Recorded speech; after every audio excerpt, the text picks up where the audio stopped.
আসসালামু আলাইকুম আরহামতুল্লাহি আবরাকাত। সম্মানিত দিনী ভাই বোনেরা, আপনারা কেমন আছেন?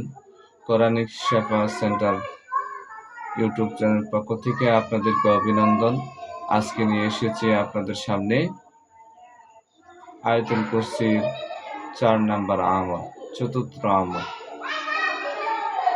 কোনো গুনাহগার ব্যক্তি প্রত্যেক দিবসে উহা 17 বার বা 50 বার অথবা 170 বার পড়িবে, ইহাতে তাহার মন্দ স্বভাব ছুটিয়া যাইবে ইনশাআল্লাহ।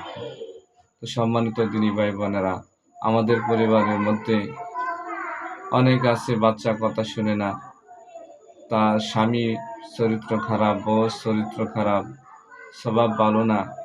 তো সম্মানিত দিনী ভাই বোনেরা, আপনারা স্বভাব পরিবর্তন করার জন্য আপনারা আয়াতুল কুরসি লবণ নেবেন, কিছু লবণ নেবেন বা চিনি নেবেন।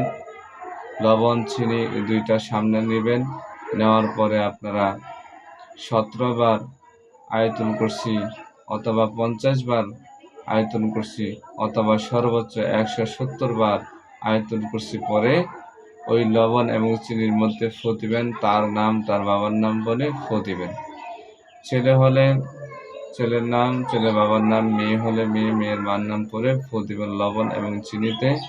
ইনশাআল্লাহ তার বদ স্বভাব ইনশাআল্লাহ পরিবর্তন হয়ে যাবে।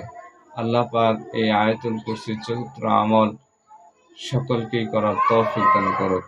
আসসালামু আলাইকুম ওয়া রাহমাতুল্লাহি ওয়া বারাকাতুহু।